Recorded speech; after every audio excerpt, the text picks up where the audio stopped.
मित्रों, इस वीडियो में कुछ जिज्ञासुओं के एवं कुछ कुतर्कियों के कुछ खास प्रश्नों के उत्तर आपको बताए जाएंगे। तो बहुत ही महत्वपूर्ण वीडियो है, बने रहिए पूरे वीडियो के साथ। तो जय श्री कृष्णा मित्रों, स्वागत है कथामृत यूट्यूब चैनल पर। प्रश्नकर्ता का प्रश्न है कि जीव पूर्व जन्म के कर्मों का फल क्यों भोगे, जबकि उसे याद ही नहीं और पता भी नहीं। तो आइए इसका उत्तर बताता हूँ। मित्रों, कर्म फलों का अस्तित्व स्मृति पर आश्रित नहीं है। जिस प्रकार हमारा देह श्वास लेता रहता है, परंतु हम सर्वदा उसकी गणना नहीं कर सकते, लेकिन फिर भी उसके कारण प्रभावित होते हैं, वैसे ही स्मृतिहीन श्वास की भांति स्मृतिहीन कर्म भी फलित होते हैं। जिस प्रकार हम किसी वृक्ष का रोपण करके उसे भूल जाएं, फिर भी वह वृक्ष हमारी स्मृतिहीनता के होने पर भी अस्तित्वहीन नहीं हो जाता है, अपितु अपने नियत काल में फलित होता है, वैसे ही हमारे स्मृति नाश के बाद भी कृत कर्म नियत काल में फलित होते हैं। प्रश्न है कि उसे अपना पूर्व जन्म याद क्यों नहीं है। उत्तर है कि मृत्यु का कष्ट जीव के स्मृति संग्रहण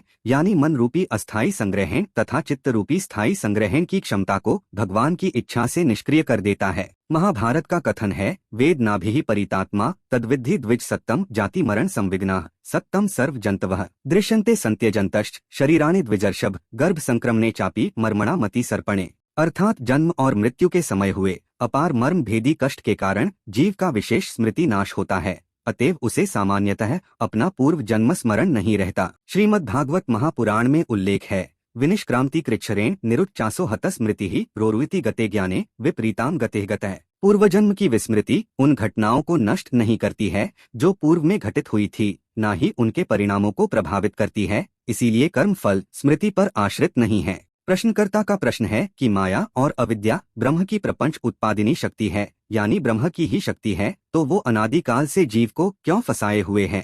तो इसका उत्तर है कि सर्वं ब्रह्ममयम् हेतत् संसार स्थूल सूक्ष्मकम प्रकृत्या तो विना नैव संसाराद्युपपद्यते। यह सा प्रकृतिरुद्दिष्टा मोहिनी सर्व देहिनाम पुरुषा प्रकृति स्थोपी भुंगे यह प्राकृतान गुणान मनुष्य चर्मणा बद्ध स रुद्रो नात्र संशय। यानी स्थूल तथा सूक्ष्म दोनों ही संसार ब्रह्ममय ही है, जिसका निर्माण माया शक्ति के बिना संभव नहीं है। अतएव संसार का उपभोग करने हेतु जीव के साथ प्रकृति का होना आवश्यक है।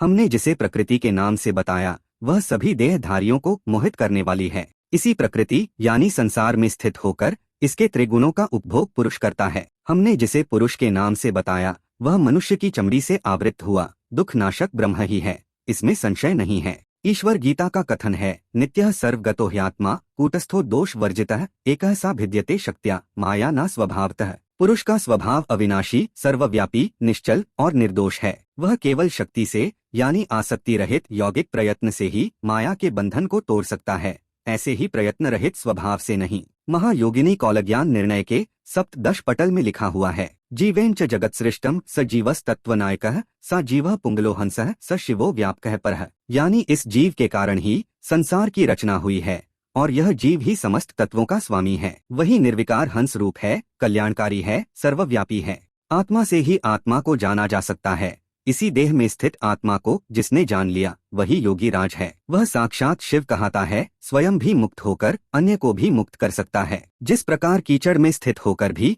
कमल पंख युक्त नहीं होता, वैसे ही वह मनुष्य देह में रहकर भी उससे बिना लिप्त हुए विहार करता है। कौल ज्ञान निर्णय में लिखा हुआ है, ज्ञातव्या देह मध्ये तु तत्वरूपा स्थिता प्रिये सर्वज्ञा यत्र संलीनम लयम च शक्ति गोचरे। शिव मध्ये गता शक्ति ही क्रिया मध्य स्थितः शिवः ज्ञान मध्ये क्रियालीना क्रियालीयति इच्छया इच्छा शक्तिर्लयम याति यत्र तेजः परः शिवः। इस स्थिति को कैसे प्राप्त करते हैं, इस विषय में आगे कहते हैं कि देह के मध्य में 24 तत्व हैं, जिनके मध्य जीव है। इसी जीव को आत्मशक्ति का बोध होने पर वह अपनी शक्ति को शिव तत्व में लीन करता है। वह शिव क्रिया में लीन होता है, क्रिया ज्ञान में इच्छा शक्ति की सहायता से लीन होती है, तथा जहाँ इच्छा शक्ति का भी लय हो जाता है वहाँ तेजोमय परम शिवत्व की स्थिति आती है। यानी पहले वह जीव होकर परम शिव में लीन करता है और अंत में स्वयं शिव हो जाता है। इस वर्णन को सर्वसाधारण के लिए अगम्य होने से सरल भाव में वर्णन करते हुए कहते हैं कि वही तत्व जब तक देहाश्रित है तब तक जीव है, देहाश्रित स्थिति से मुक्त होने पर वही शिव है। अकुल वीर तंत्र में लिखा है, मनोबुद्धिस तथा चित्तम क्षिप्त्वा तन्मय ताम गता यथा तिष्ठति तत्वस्थः शिव निष्कलम व्यय। इस लय प्रक्रिया के लिए मन, बुद्धि और चित्त का नियंत्रण करके आत्म तत्व का चिंतन करते हुए जब समत्व को प्राप्त कर लेता है तो वह निर्मल और अविनाशी शिव तत्व में स्थित है, ऐसा जानना चाहिए। मन, बुद्धि आदि के नियंत्रण की अनिवार्यता क्यों है, इस संदर्भ में यह उक्ति है। महाभागवत उप पुराण के अनुसार मनोबुद्धिर्हंकारो जीवस्य सहकारिणः स्वकर्म वशतस्तात् फल भोक्तार एवते सर्वं वैश्यिकं ता सुखम वा दुःखमेव वा ता एव भुंजतेनात्मा निर्लेपः प्रभुरव्ययः। यानी मन, बुद्धि और अहंकार आदि जीव के सहयोगी बनकर उसे कर्म में प्रेरित करते हैं। प्रेरक होने से कर्म फल का उपभोग भी वही करते हैं, लेकिन अज्ञानावृत्त जीव उनसे संलग्न होने से विषयजन्य सुख का अथवा दुख का भोक्ता स्वयं को मान लेता है, जबकि वस्तुतः निर्लेप अविनाशी स्वामी रूप आत्मा फलभोगी नहीं है। ऐसा इसीलिए है क्योंकि कुरुते कर्म तंत्राणि देह भोगार्थ में भी सा देह पुरुषात् भिन्नः पुरुषः किम समश्रुते।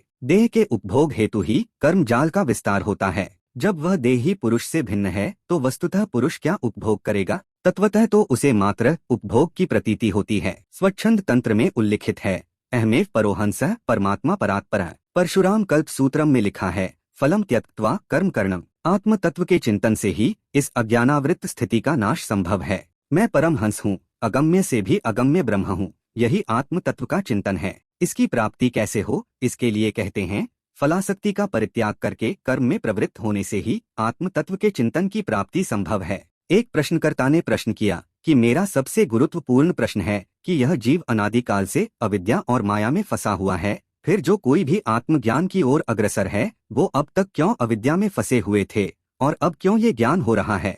उत्तर है कि ब्रह्म की शक्ति ही माया है। कुछ लोग ईश्वर की इस शक्ति को माया और विद्या रूपी दो भेद वाली जानते हैं। अग्नि और उष्मा, जल और तरलता की भांति इस माया का संबंध भी ब्रह्म से तद्वत ही जानना चाहिए। बृहद्धर्म उपपुराण में उल्लेख है, माया विद्या च शक्ति द्वे परमा च सनातनी। अन्य जनों के मत में माया और विद्या भिन्न नहीं है, अपितु विद्या ही माया है।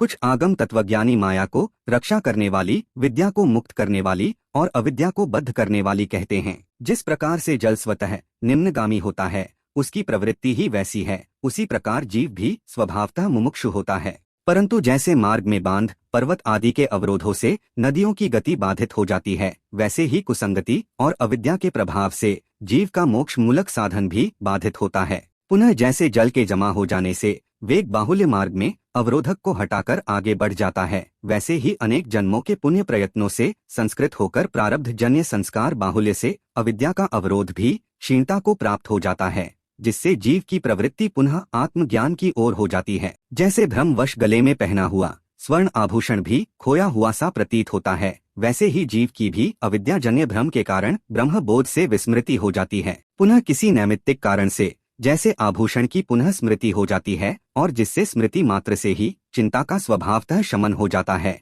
वैसे ही सद्गुरु के उपदेश आदि नैमित्तिक कारणों से ब्रह्म ज्ञान की पुनः स्मृति हो जाती है और तत्काल संसार जन्य क्लेशों का स्वभावतः शमन हो जाता है। शांडिल्य भक्ति सूत्रम में लिखा हुआ है, सर्वामृते किमिति चेन्नैवं बुद्ध्यान्त्यात् प्रकृत्यंतराला दवैकार्यम चित्तस्त्वेना अनुवर्तनात्। सभी जीव बिंबों को एक साथ ही ब्रह्म बोध नहीं होता, एक ही गुरु से सभी शिष्यों को भी एक साथ आत्मज्ञान नहीं होता है, क्योंकि बुद्धि का साम्राज्य अनंत है। प्रकृति के अंतराल से अनेक जन्म तथा साधनों से चित्त में सत्वभावों का स्फुरण होने लगता है। जैसे कोई व्यक्ति कुर्सी पर बैठा हो, लेकिन यदि कुर्सी घर में हो तो हम उसे घर में बैठा हुआ भी कहते हैं, वैसे ही देह स्थित जीव भी यदि ब्रह्म भाव में स्थित हो तो हम उसे ब्रह्मलीन तथा जीवन मुक्त ही मानते हैं। ब्रह्म और माया देखने से भिन्न और जानने से एक हैं, अर्थात भौतिक दृष्टि से उनकी भिन्नता है तथा आत्मदृष्टि से ब्रह्म और माया में एकाकारता है। वे ही चेत और चित्य यानी चेतना और उसके क्रियान्वयन का आधार हैं। तीसरे की बात हम नहीं जानते, क्योंकि मूलतः ब्रह्म ही माया का उपभोग करने के लिए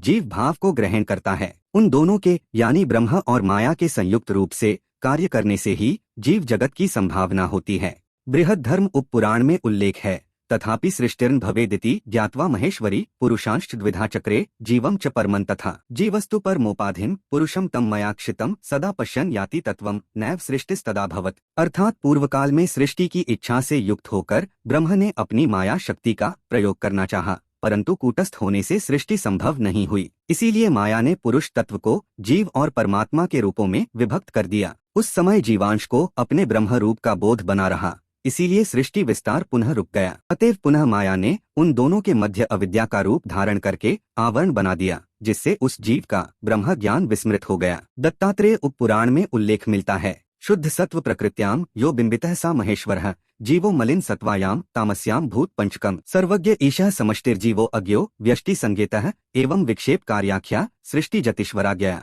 अर्थात उस समय शुद्ध भाव से जो सत्व युक्त रहा वह महेश्वर कहाए और अविद्या के आवरण से मलिन हुए तमोयुक्त पंचभूतात्मक जगत वासी को जीव कहा गया। ब्रह्म की इच्छा से सृष्टि के उद्भव के समय इसी मायाजन्य विक्षेप से सर्वज्ञ ईश्वर को समष्टि और जीव को व्यक्ति की संज्ञा प्राप्त हुई। गणेश उपपुराण में लिखा है, अव्यक्तम व्यक्ति मापन्नम न विदु काम मोहिता नाहम प्रकाश ताम यामी अज्ञानाम पाप कर्मणा। परंतु अविद्या की मलिनता से ग्रस्त कामना परक व्यक्तियों को ब्रह्म पद का ज्ञान नहीं होता तथा पाप कर्मों से युक्त अज्ञानियों के मन में आत्मज्ञान तथा मुमुक्षत्व का प्रकाश नहीं होता। इसीलिए प्रयत्न पूर्वक सत्कर्मों का आश्रय लेना चाहिए, क्योंकि उनसे ही पुण्यबल एवं संस्कार बाहुल्य का निर्माण होता है, जो मोक्ष मूलक साधनों के मध्य स्थित अवरोधों का नाश करता है। अब प्रश्न है कि जैसे परमात्मा एक है वैसे ही जीवात्मा कितनी है, यानी जीवात्मा की संख्या कितनी है। उत्तर है कि जिस प्रकार ब्रह्म एक है उसी प्रकार जीव भी एक ही है। जैसे व्यक्ति एक ही है और उसका प्रतिबिंब भी एक ही है,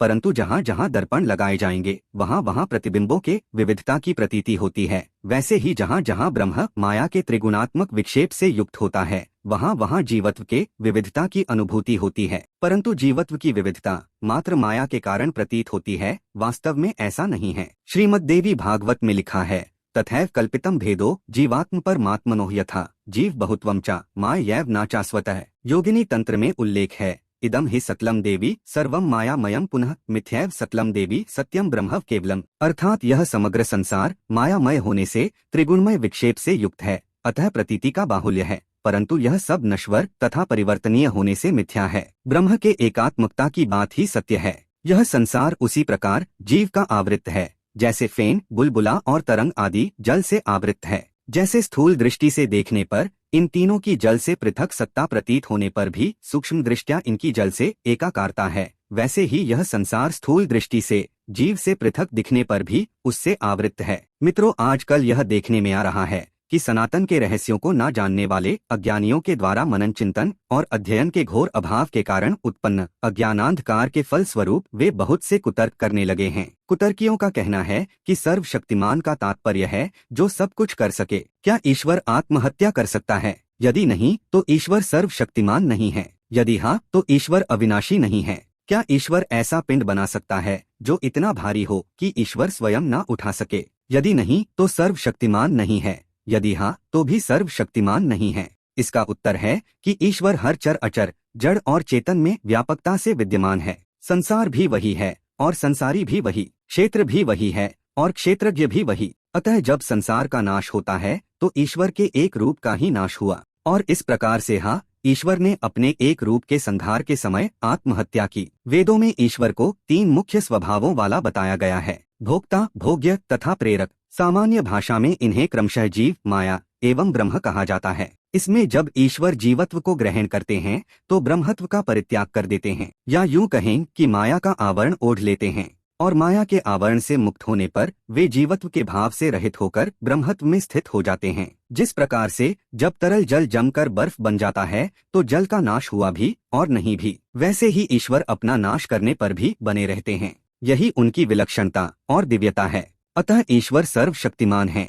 ईश्वर ऐसे पिंड को निःसंदेह बना सकते हैं जिसे वे उठा भी सकें और नहीं भी उठा सकें। यथा ईश्वर ने रावण के रूप में शिव का धनुष उठाने में असमर्थता दिखाई और श्री राम के रूप में उसे उठाया। इस प्रकार भिन्न भिन्न रूपों में ईश्वर समस्त कार्यों को संपादित करके अपनी सर्वशक्तिमत्ता का प्रदर्शन करते हैं। उस कुतर्की का दूसरा प्रश्न है कि क्या ईश्वर किसी के पाप को क्षमा कर सकता है? क्या ईश्वर किसी पर दया कर सकता है? यदि हाँ तो यह पक्षपात है, क्योंकि किसी एक को पाप का दंड न देना दूसरे को देना ये पक्षपात है, अतः अन्याय है। या तो ईश्वर न्यायशील नहीं या करुणाशील नहीं है। उत्तर है कि ईश्वर ना तो दयालु है ना ही क्रूर है। उसका कहना है कि समोहम सर्वभूतेषु नामे द्वेष्योस्ति न प्रियः। मैं सभी प्राणियों के लिए समान भाव रखता हूँ, मेरा कोई शत्रु भी नहीं और कोई मित्र भी नहीं। अतः ईश्वर को दयालु या क्रूर नहीं कहा गया, अपितु कल्याणकारी कहा गया। सत्यम शिवम सुंदरम में इसका संकेत है। ईश्वर ने यह बिल्कुल नहीं कहा कि वे पाप का दंड नहीं देंगे। प्रश्नकर्ता से कहना चाहूंगा कि पहले ग्रंथों का सम्यक अध्ययन करें। श्रीमद् भगवद गीता के 16वें तथा 9वें अध्याय में स्पष्ट कहा है कि मैं अधर्मियों को घोर कष्टमय नरक में भेजता हूँ, जबकि मेरे भक्त और सज्जन पुरुष परम शांतिमय दिव्य धाम को प्राप्त करते हैं। ईश्वर किसी के चेहरे को देखकर दया भी नहीं करते और दंड भी नहीं देते। मनुष्य अपने कर्मों के अनुसार ईश्वर के अलग अलग व्यवहारों को स्वयं भी भोगता है। किसी कुतर्की ने प्रश्न किया कि क्या ईश्वर ऐसे विश्व को नहीं बना सकता था जहाँ हर व्यक्ति पुण्यमय होता, जहाँ सभी सुखी होते, सभी अच्छे होते? यदि नहीं बना सकता था तो इसका अर्थ हुआ कि ईश्वर सर्वशक्तिमान नहीं है। यदि बना सकता था परंतु उसने नहीं बनाया तो इसका अर्थ है कि ईश्वर करुणामय एवं दयानिधान नहीं है, क्योंकि उसने जानबूझकर ऐसा विश्व बनाया जहाँ पाप, अनैतिकता, दुख और कष्ट हैं। उत्तर है कि ईश्वर ने अच्छा या बुरा, सुखी और दुखी संसार नहीं बनाया, उन्होंने मात्र संसार बनाया। वे निरपेक्ष हैं, अतः उन्होंने इसे सुख या दुख की स्वतंत्रता दी। मनुष्य जैसा कर्म करता है वैसे ही कर्मों के अनुसार सुखी या दुखी होता है। ईश्वर की इसमें कोई प्रत्यक्ष संलिप्तता नहीं होती। ईश्वर ऐसा संसार बिल्कुल बना सकते हैं जहाँ केवल सुख या दुख हो, लेकिन यह ध्यातव्य है कि संसार केवल पृथ्वी ही नहीं है। इस ब्रह्मांड में अनेकों लोक हैं जिन्हें सुख, दुख और मिश्रित फलों के भोग हेतु बनाया गया है। अतः कुछ नारकीय संसार केवल दुखमय ही हैं, कुछ दिव्य संसार केवल सुखमय हैं और कुछ मानवीय संसार मिश्रित गुणों वाले हैं। अतः ईश्वर सबों की रचना और संचालन में दक्ष होने से सर्वशक्तिमान भी है। अब एक और कुतर्क पूर्ण प्रश्न है कि क्या ईश्वर सर्वज्ञ है? क्या ईश्वर भूत, भविष्य, वर्तमान सभी कालों को जानता है? यदि हाँ तो इसका अर्थ है हमारा कर्म स्वातंत्र्य भ्रम मात्र है, क्योंकि ईश्वर जानता है कि मैं 1 घंटे बाद क्या करूँगा। यदि मैं वह उसके ज्ञान के विपरीत करने के लिए स्वतंत्र हूँ तो ईश्वर सर्वज्ञ नहीं रह पाएगा। यदि मैं उसके ज्ञानानुकूल करने के लिए बाध्य हूँ तो इच्छा स्वातंत्र्य भ्रम हुआ। फिर मनुष्य के सभी कर्म ईश्वरेच्छा के परिणाम हुए, और उन कर्मों के लिए जो मनुष्य ने अपनी स्वतंत्र इच्छा से नहीं अपितु ईश्वरीय इच्छा से प्रेरित होकर किए हैं, उसे दंडित करना अन्याय है। यह ईश्वर की न्यायशीलता पर आक्षेप करेगा। तो मित्रों, उत्तर है कि यदि आप यह मानते हैं कि ईश्वर की मर्जी से सब होता है तो आप गलत हैं। यदि आप यह मानते हैं कि आप कर्म करने को पूर्णतः स्वतंत्र हैं तो भी आप गलत सोचते हैं। वस्तुतः गीता जी के अनुसार कर्म का नियंत्रण 5 पक्षों के हाथ में है: अधिष्ठान, कर्ता, करण, चेष्टा और दैव। इसमें अधिष्ठान सीधे ब्रह्म हैं, ईश्वर हैं। उनकी इच्छा हो तो विशेष प्रयोजन से आपके स्वातंत्र्य में हस्तक्षेप करें या ना करें। जैसे भगवान ने नारद मुनि को शिक्षा देने के लिए उन्हें विश्व मोहिनी के जाल में फंसाकर विविध कर्मों में लगाया। इसमें जीव को कोई कर्म फल से सुख या दुख नहीं भोगना पड़ता। कर्ता आप स्वयं हैं। ईश्वरीय अंश होने से आपकी भी कर्म में स्वतंत्रता है। इसी आधार पर आपके कर्म फल का विवेचन होता है। जैसे आप प्रतिदिन असंख्य कर्म करते हैं, इसका संपूर्ण फल आपको भोगना पड़ता है। फिर आता है करण। इसमें आप किसी अन्य व्यक्ति के यानी ईश्वर के अलावा अन्य आपके जैसा जीव के द्वारा प्रेरित होकर अपनी इच्छा न होने पर भी कर्म करते हैं। जैसे बाली के द्वारा अपमानित होने पर सुग्रीव को प्राण भय से प्रवास करना पड़ा। यह इसीलिए होता है क्योंकि आपके पूर्वकृत किसी पाप या पुण्य के कारण आपको अन्य निमित्त से दुख या सुख मिलता है। अंगों की भी करण संज्ञा है। हाथ, पैर, नेत्र, जिह्वा आदि बाह्य कारण हैं तथा मन, बुद्धि, चित्त, अहंकार को अंतःकरण कहते हैं। फिर आती है चेष्टा। प्रकृत एवं आत्मकृत 2 चेष्टाओं का वर्णन मिलता है। किसी अन्य व्यक्ति के द्वारा किए गए ऐसे कर्म जिसका आपसे व्यक्तिगत संबंध नहीं है, फिर भी आप न ईश्वर की प्रेरणा से न अपनी स्वाभाविक इच्छा से बस चेष्टा के कारण उसमें प्रवृत्त हो जाते हैं। जैसे दुर्योधन के द्वारा भीम को जहर देने पर नागों ने उनकी चिकित्सा की। सीता हरण के प्रसंग में जटायु जी ने रावण से युद्ध किया। यह प्रकृत है। आत्मकृत चेष्टा में करण आदि के माध्यम से आप स्वयं क्रियाशील होते हैं। फिर आता है दैव। किसी पूर्व कर्म के फल स्वरूप उत्पन्न भाग्य से आप उसे भोगने के लिए नया कर्म कर देते हैं। जैसे पूर्व जन्म में बालक के द्वारा जलाए जाने पर चींटियों ने अगले जन्म में रानियों के रूप में चित्रकेतु के इकलौते पुत्र को विष दे दिया। इन 5 का कर्म की प्रेरणा में समान अधिकार है। बस ईश्वर का संचालन इतना व्यवस्थित है कि कोई गड़बड़ नहीं होती और सबको अपना अपना अधिकार अच्छे से मिलता रहता है। तो मित्रों, उम्मीद करता हूँ कि आपको यह वीडियो पसंद आया होगा। यदि आपने कथामृत को सब्सक्राइब नहीं किया है तो जरूर सब्सक्राइब करें। आप सभी को जय श्री कृष्णा।